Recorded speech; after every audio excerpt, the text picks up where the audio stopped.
Have you ever wondered what happens when the lines between enemy and savior blur in the heat of battle? What if everything you were taught to believe about your foe was a lie? A lie so profound that the truth could not only save your life, but your very soul. This is a story about a choice.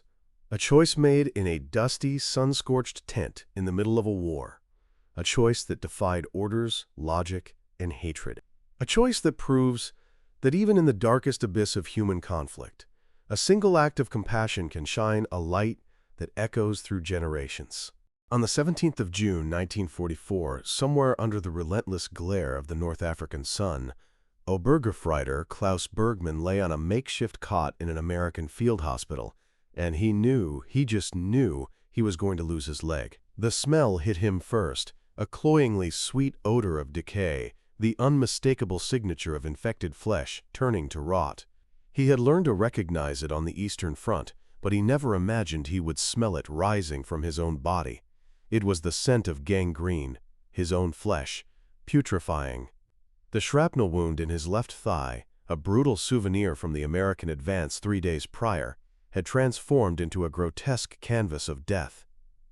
Dark, purple-black tendrils crept insidiously up his thigh towards his hip, like poisonous vines strangling the life from a tree. He could feel the fever, a scorching fire burning behind his eyes, turning the world into a wavering, distorted mirage. But it was not the gangrene that truly terrified him. Klaus was 23 years old, and since the first day of basic training, he had been force-fed a diet of pure, unadulterated fear about what happens to German soldiers in American hands. The propaganda films had shown it in graphic, nightmarish detail. Americans were barbarians, savages. They tortured prisoners for sport. They performed gruesome experiments on the wounded. His company commander, a stern-faced man with a chest full of medals, had warned them all with chilling conviction. If you are captured, expect no mercy from these cowboys and gangsters. Now, lying in this sweltering tent, its canvas walls a flimsy barrier against the oppressive heat, Klaus could hear them. American voices, just outside. Casual laughter. Someone whistling a cheerful, unfamiliar tune. The sharp, metallic clatter of medical equipment. He squeezed his eyes shut, trying to conjure the image of his sister Maria, back in Stuttgart. Her bright smile, the way her hair caught the light. Would she ever even know what became of him? The tent flap rustled open. Klaus's heart hammered against his ribs like a trapped bird. This was it, the moment of truth. He braced himself for the saw, the cold steel of the blade, the unanesthetized amputation the films had promised. He had seen what gangrene did. He knew the American doctors would have to cut.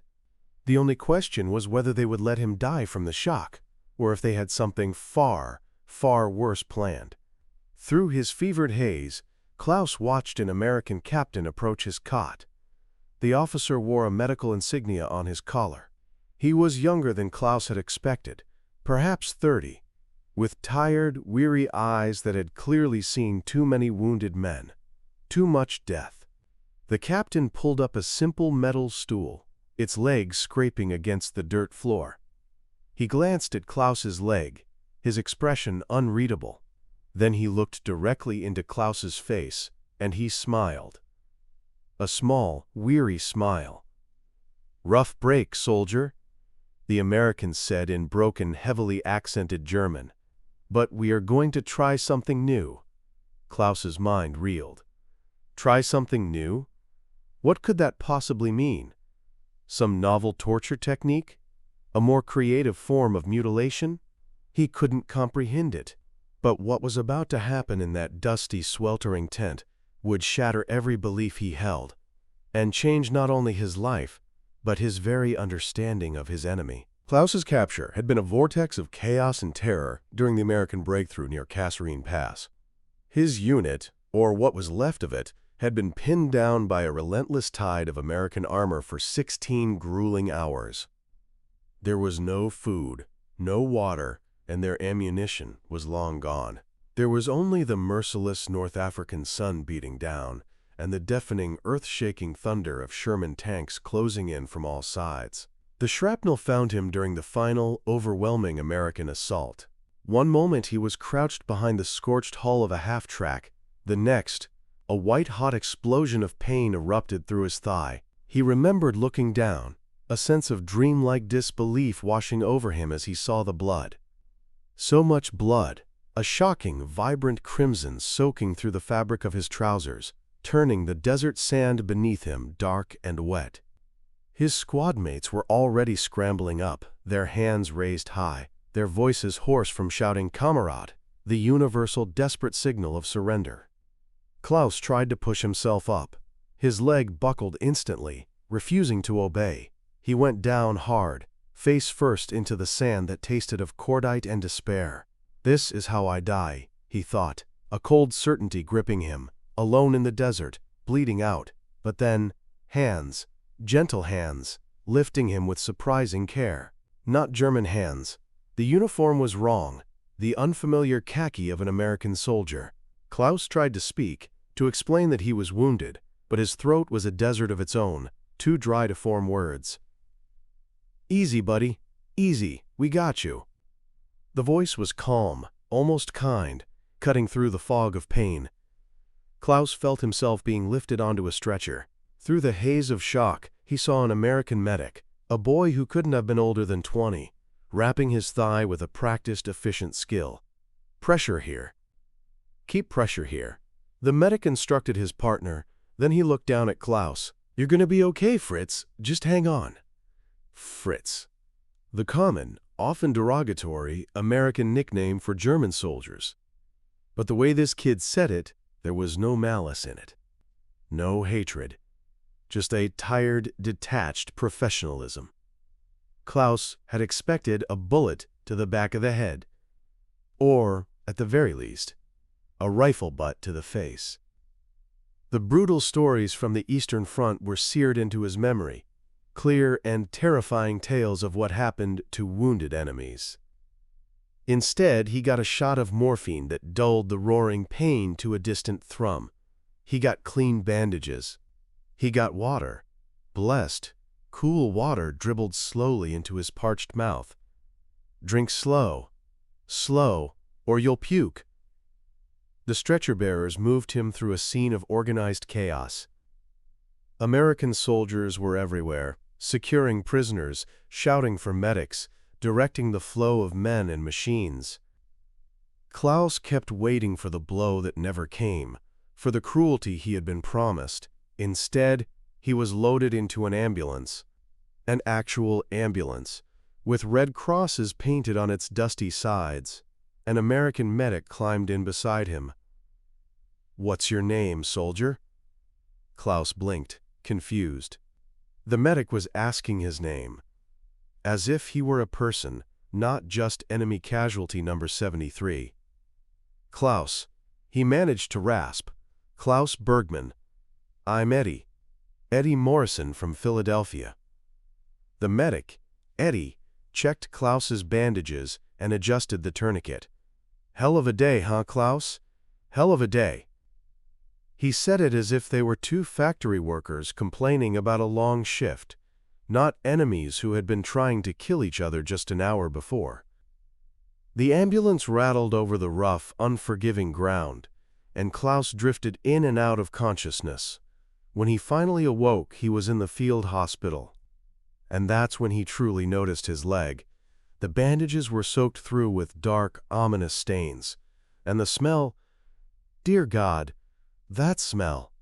Eddie was somehow still there, sipping coffee from a tin cup. He saw Klaus was awake. "Hey, buddy, Doc's gonna look at you soon. You picked up an infection. Happens out here. Sand gets in everything." Infection. Klaus knew what that word really meant. He'd seen gangrene consume men on the Russian steppe. An infected wound meant only one thing: amputation. If you were lucky. If not, it meant sepsis. A slow, agonizing death. His hands began to tremble uncontrollably. Eddie noticed. Hey, look at me, Klaus. You're in good hands. Captain Bradley.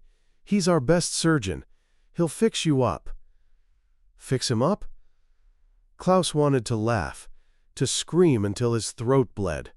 They were going to cut off his leg. He was 23 years old, and he was going to spend the rest of his life as a cripple, if he even survived. And that was the moment Captain Bradley entered the tent.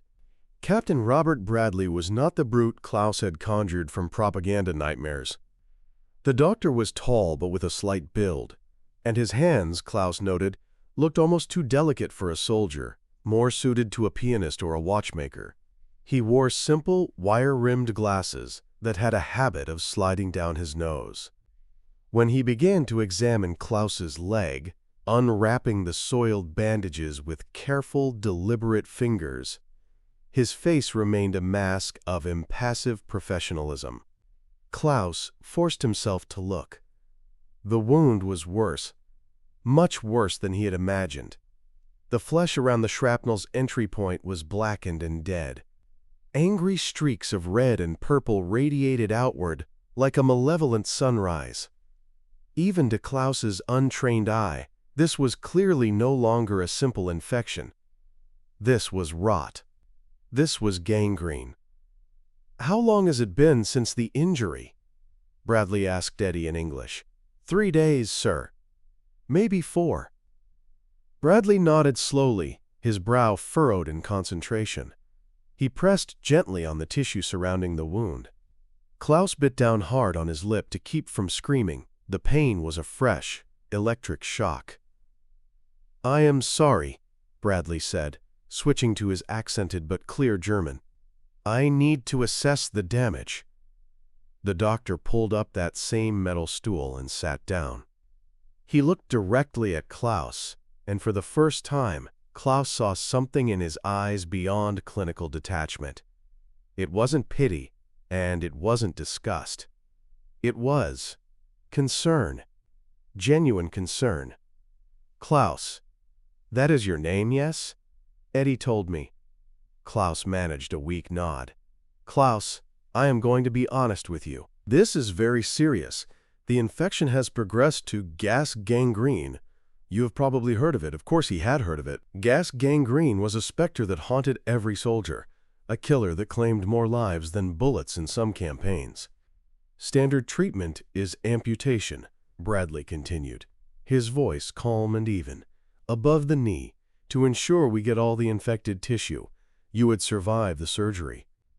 We have good anesthesia, and our post-operation infection control has improved significantly." Klaus closed his eyes. There it was. The sentence he had been dreading, delivered with the cold finality of a judge. "But," Bradley said. Klaus's eyes snapped open. "But? But I want to try something different. Something new." Bradley glanced at Eddie, a silent communication passing between them, then fixed his gaze back on Klaus. "There is a drug. It is called penicillin. Have you heard of it?" Klaus shook his head, bewildered. "It is an antibiotic. It kills bacteria. It has been used successfully on Allied soldiers with infections just like yours. Not many times. The drug is very new, very rare.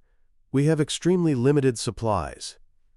Bradley paused, a moment of profound gravity filling the small space between them. He took off his glasses, polished them on his shirt, and put them back on, a nervous gesture that revealed the man behind the uniform. "Klaus, I need your consent. I can amputate your leg right now. It is the safe, proven procedure. You will live, or I can try the penicillin. It might work. It might save your leg. But it is experimental. And if it does not work quickly, the gangrene will progress. We might lose the window for a safe amputation. You could die." The tent seemed to fall utterly silent. Suddenly, the only sounds Klaus could hear were the frantic thumping of his own heart and the distant, muffled noises of the camp outside, the rumble of trucks, the shouted orders of men. An American captain was asking him, a German prisoner, a worthless enemy, for his permission to use a rare, experimental drug on him. A drug they barely had enough of for their own men. It was madness. It was incomprehensible. Why? Klaus managed to whisper, the single word encompassing all his confusion and disbelief. Why waste it on me? Captain Bradley looked genuinely surprised by the question, as if the answer were the most obvious thing in the world. "You are my patient," he said simply. "I am a doctor. And you need treatment."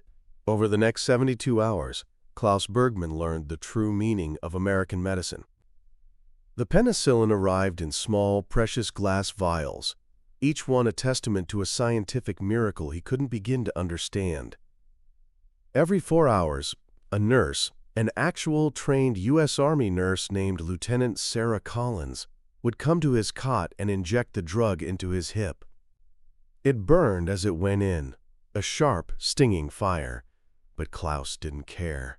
He watched those vials with the reverence of a devout man gazing upon a holy relic. They were liquid gold, and they were being spent on him. Eddie, the medic from Philadelphia, became a familiar presence. He visited between his shifts, bringing Klaus water and helping him with the K-rations that tasted like seasoned cardboard but filled the gnawing emptiness in his stomach. On the second day, Eddie brought something else, a Hershey's chocolate bar. "My sister sent it," Eddie explained with a casual shrug, "but you look like you need it more than me." Klaus just stared at the simple brown wrapper. American chocolate. A luxury. He had been told that Americans were soft, decadent, that they wasted precious resources. But here was Eddie, a simple soldier, giving away a treasured gift from his sister to an enemy. "Why?" Klaus asked again. It seemed to be the only question his bewildered mind could form anymore. Eddie shrugged, a gesture that spoke volumes. "My dad fought in the last war. Got captured by the Germans in Krieg Queichert 18.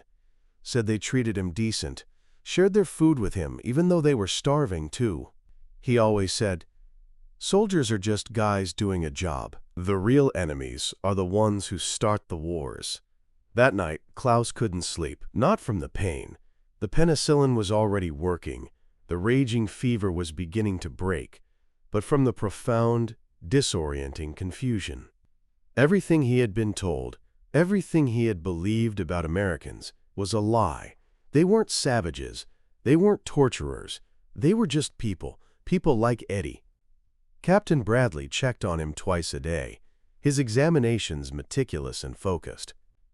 On the third day, he brought another doctor with him, a colonel with silver eagles on his collar, to examine Klaus's leg. "Remarkable," the colonel muttered in English, his voice filled with clinical surprise.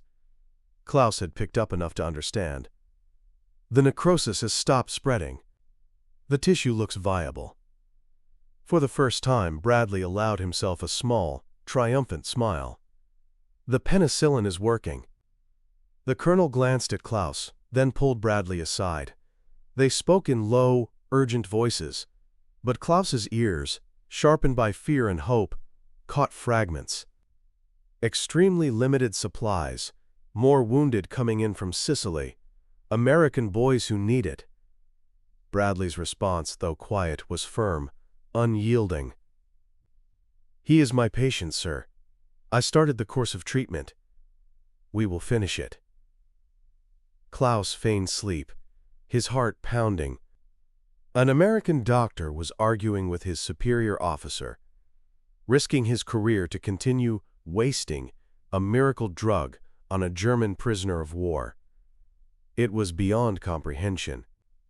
The next day, Lieutenant Collins explained it to him as she changed his bandages. "The captain is taking some heat for treating you," she said quietly. Her German was surprisingly fluent. She had studied in Berlin before the war, she explained. "Some of the other officers think the penicillin should be reserved for American casualties only." "They are right," Klaus said, and he meant it with every fiber of his being. "I am the enemy. Sarah looked at him, her steady nurse's eyes having seen far too much death to waste time on such nonsense. "You are a patient," she stated, her voice gentle but firm. "That is what Captain Bradley believes. That is what I believe. We took the Hippocratic Oath. To do no harm. To treat the sick. It doesn't say, except if they are German." She finished wrapping his leg. The wounds still looked grotesque, but for the first time Klaus could see patches of pink, healthy tissue at the edges. The black was receding. The purple streaks were fading. "Besides," Sarah added with a slight, knowing smile, "if we only saved people we agreed with, we'd lose half our patients. You should hear some of the political opinions in the American ward." For the first time in what felt like a lifetime, Klaus laughed. An actual, genuine laugh. It felt strange and wonderful. One sweltering afternoon, a young American soldier, a boy who couldn't have been more than 18, was rushed into the tent. He had a stomach wound. A bad one. The kid was screaming, his face a mask of terror, calling for his mother in a voice cracked with pain. Klaus watched Captain Bradley work on him, his movements swift and sure. The same careful hands, the same focused intensity, the same quiet determination he had shown Klaus. American soldier, German soldier to Bradley, they were the same. The kid survived. 2 days later he was conscious and lucid enough to look around the ward. His eyes fell on Klaus, who was in a cot separated from the Americans, in the designated prisoner of war section. "That's a Jerry," the kid said to Eddie, his voice thin but laced with accusation. "That's Klaus," Eddie corrected him gently. "Captain Bradley saved his leg with penicillin, but he's a Jerry. He's also 23, from Stuttgart, has a little sister, and apparently likes American chocolate," Eddie replied. "Sound familiar?" The kid from Nebraska went quiet. Later that evening he asked Eddie to wheel his cot over to Klaus's. "I'm Tommy," the American said awkwardly. "From Nebraska." "Klaus. Stuttgart." They looked at each other for a long moment. Two enemy soldiers, both wounded, both broken, both saved by the same doctor's hands. "War is messed up, huh?" Tommy finally said. Klaus nodded slowly. "Yeah, messed up." They sat in a companionable silence for a while. Then Tommy pulled out a crumpled magazine, a copy of Life with a smiling Betty Grable on the cover. "Want to see? Helps pass the time." They looked at pictures of glamorous American movie stars. Tommy tried to explain the rules of baseball. Klaus tried to explain the rules of proper football, the kind played with your feet. They laughed at the language barriers, and they found common ground complaining about the blandness of hospital food. 2 weeks ago, they would have shot each other without a second thought. Now they were trading stories about their hometowns. On Klaus's 10th day in the hospital, Captain Bradley came to give him the news. He was well enough to be transferred to a proper prisoner of war camp. "You're going to limp for a while," Bradley said, conducting his final examination. "The muscle damage was significant. But you will walk. You will have your leg." Klaus looked down at the scar, a nasty, puckered thing that would mark him for the rest of his life. But it was a scar, not a stump. "I don't know how to thank you," Klaus said, his voice thick with an emotion he couldn't name. Bradley was already packing his medical bag. "You can thank me by surviving this war. By going home to Stuttgart and that sister of yours. By remembering that enemies don't have to be monsters." Then he did something that stunned Klaus into silence. He extended his hand. An American Army captain was offering to shake hands with a German non-commissioned officer, a prisoner. Slowly, hesitantly, Klaus took it. "Maybe after the war," Bradley said. "You can write to me.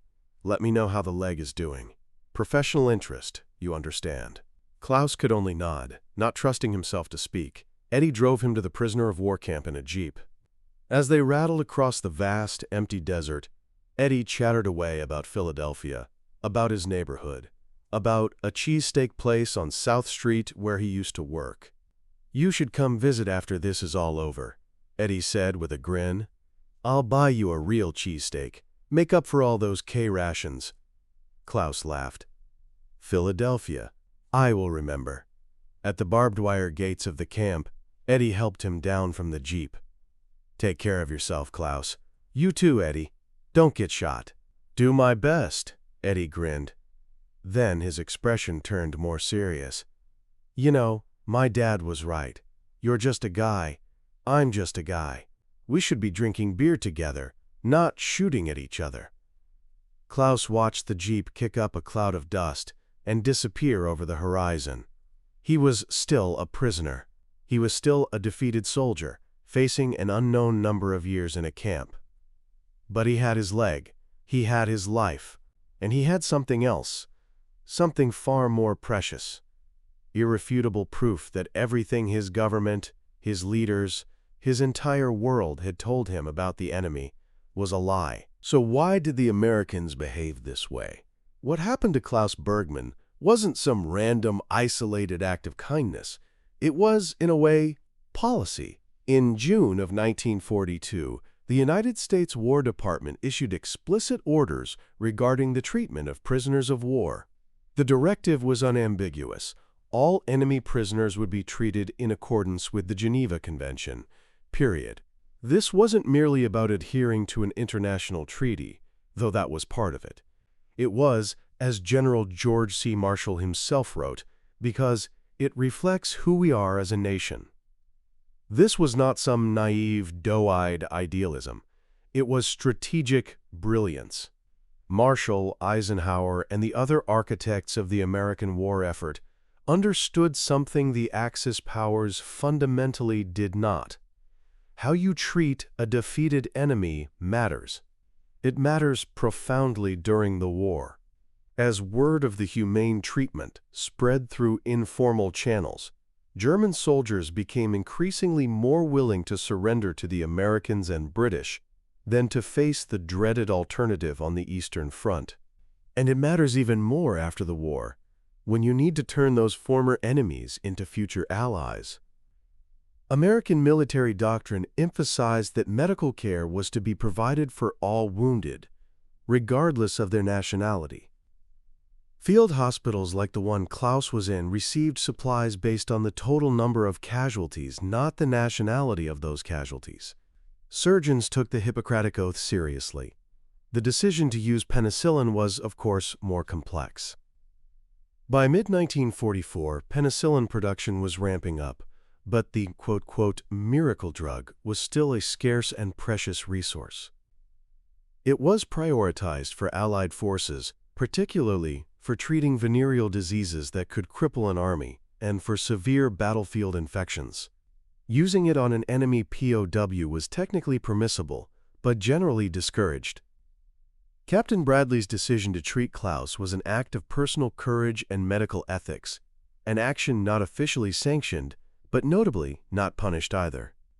His commanding officer, after reviewing Bradley's detailed report, simply noted, "Captain Bradley exercised his medical judgment. The patient survived. Treatment successful." That dry, bureaucratic language disguised something profound.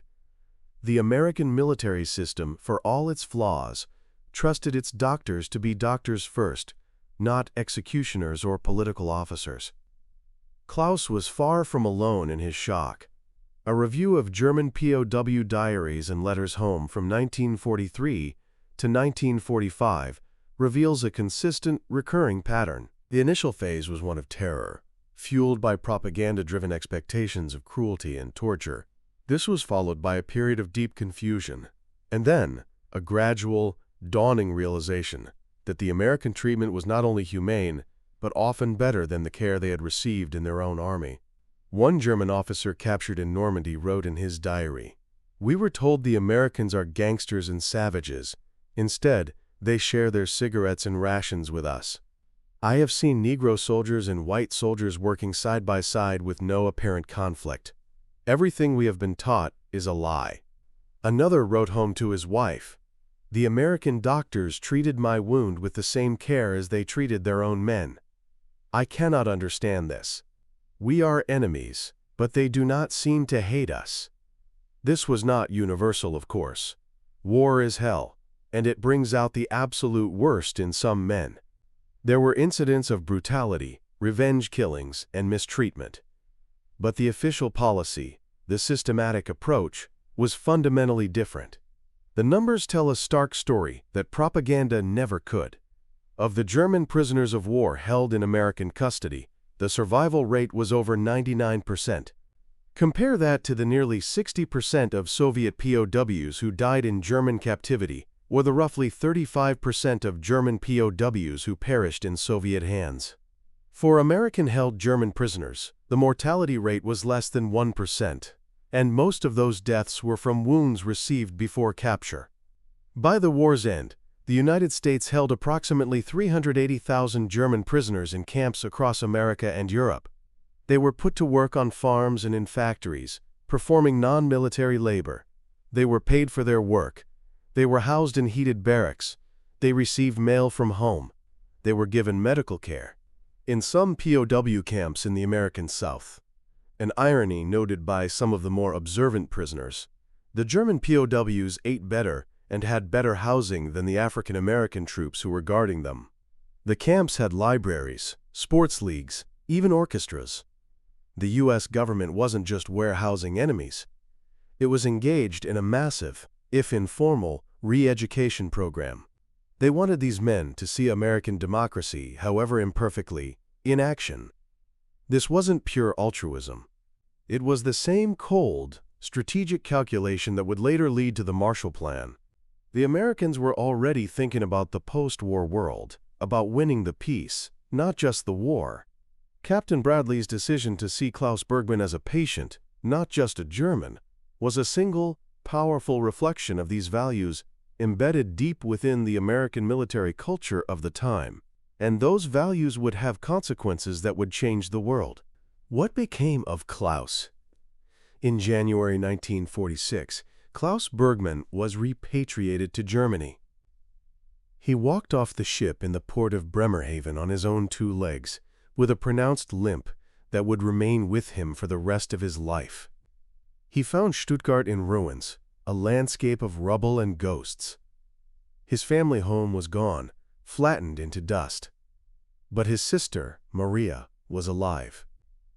In a twist of fate that Klaus found almost funny, she was working in a displaced persons camp run by the American Red Cross. He showed her the angry scar on his thigh and told her the whole story: the gangrene, the fear, Captain Bradley, the penicillin. Maria listened, her eyes wide, and then she cried. "The Americans? The Americans saved you?" "They saved me," Klaus confirmed. He soon found work as a translator for the American occupation forces. His English, learned in the POW camp and practiced with Eddie, was decent. But more importantly, he found he could act as a bridge, explaining to his fellow Germans, still reeling from years of propaganda, what the Americans were really like. In 1948, he sat down to write a letter. It took him 3 weeks, writing and rewriting in his careful, formal English. "Dear Captain Bradley, you may not remember me. My name is Klaus Bergmann. You treated me for gangrene in North Africa in June of 1944. You saved my leg with penicillin. I wanted you to know that I am walking. I am working. I am alive because of you. More than that, I am free. Germany is rebuilding. We have a democracy now, an American-style democracy. When I vote in our elections, I think of you. I think of Eddie Morrison. I think of Lieutenant Collins. You showed me that enemies can be human to each other. This is the lesson we are trying to build our new Germany upon. I do not know if this letter will ever reach you, but I had to try. Thank you for seeing me as a person, not just a German soldier. With deepest gratitude, Klaus Bergmann." The letter found its way to Cincinnati, Ohio, where Robert Bradley was now a civilian surgeon. He wrote back immediately. They began a correspondence that would last for decades. At first, it was short letters, updates on Klaus's work, his eventual marriage, the birth of his children, stories from Bradley about his medical practice. When the Berlin Wall went up in 1961, a concrete scar across his country, Klaus wrote about watching families being torn apart and about his profound gratitude for being in the West. "Because of you," he wrote, "I survived to live in freedom." Then, in 1968, Klaus did something remarkable. He saved enough money to fly to America. He flew to Cincinnati to meet the man who had saved him. They met in the office of Dr. Bradley, now the esteemed head of surgery at a major hospital. Two men, now in their 50s, their hair graying, both carrying the weight of years and memories. Klaus, leaning lightly on a cane, extended his hand. "Dr. Bradley, I came to say thank you, face to face." Bradley took his hand and smiled that same weary, kind smile Klaus remembered so vividly. "Klaus," he said, "it's good to see you." "How is the leg?" Klaus laughed. "Still limping, but still walking." They spent 3 days together. Bradley showed Klaus his city, took him to a Cincinnati Reds baseball game, and introduced him to his wife and children. "This is Klaus," Bradley told his kids.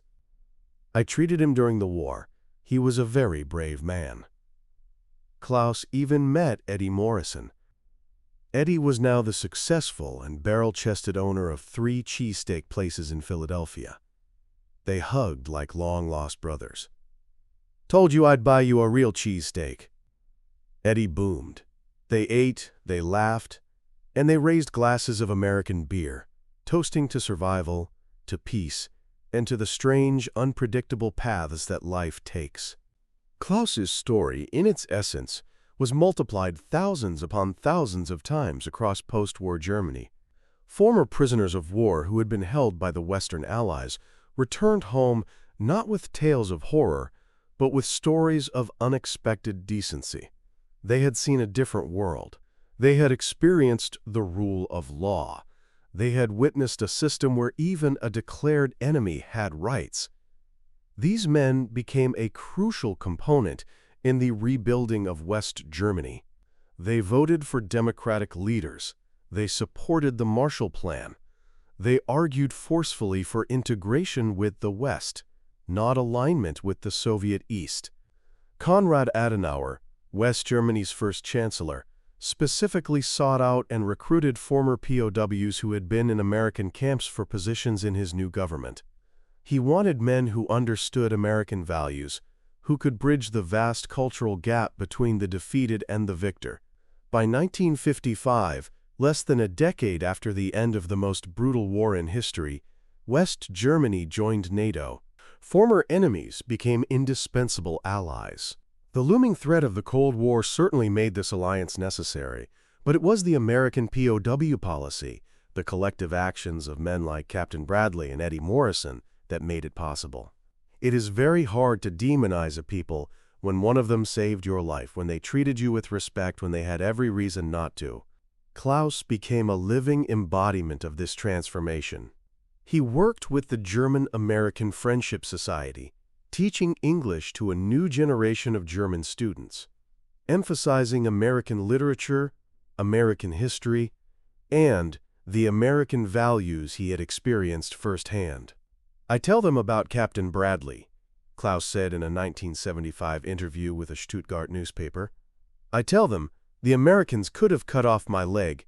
They could have let me die. Instead, they used their own precious medicine to save an enemy. This is the kind of country America can be. This is the kind of country we should strive to be." Dr. Bradley passed away in 1996. Klaus flew to Cincinnati for the funeral. He stood at the graveside, an old man now, leaning heavily on his cane, and spoke briefly to the assembled family and friends. "52 years ago, this man saved my leg," he said, his voice quiet but steady. "But he did more than that. He saved my soul. He showed me that our enemies are not monsters. They are human beings who can choose compassion over hatred. Robert Bradley chose compassion. The world is a better place because he did." Klaus Bergmann died peacefully in 2002 in his beloved Stuttgart, surrounded by his children and grandchildren. While going through his things, his daughter found a box of old letters, dozens of them, from Bradley, from Eddie, from other American soldiers Klaus had befriended over the years. In his last diary entry, she found a final reflection. "I am an old man now. My leg still hurts when it rains, but I am grateful for the pain. I am grateful for every single step I have taken on this leg. Every step is a reminder. The Americans saved me when they did not have to. They treated me with dignity when they could have treated me with contempt. This is a debt I can never truly repay. But I have tried to live my life in a way that honors their choice. I have tried to be as humane to others as they were once to me." Klaus Bergmann's story is not about American perfection. It is about American ideals. The ideal that, even in the abject horror of war, there are lines you do not cross. The ideal that enemies are still human beings.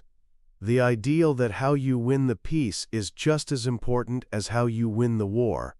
Klaus Bergmann walked on two legs for 58 years because one American doctor saw a patient, not a uniform. And that simple, profound choice, repeated thousands of times, didn't just save a life. It helped heal a world. Dear viewers, thank you for being here. Stay tuned to the channel for tons of exciting videos. Every day we upload fresh stories packed with thrills, suspense, and surprises. Don't miss out. Comment, share, subscribe, and hit that like button. This channel is for you, and the best is yet to come.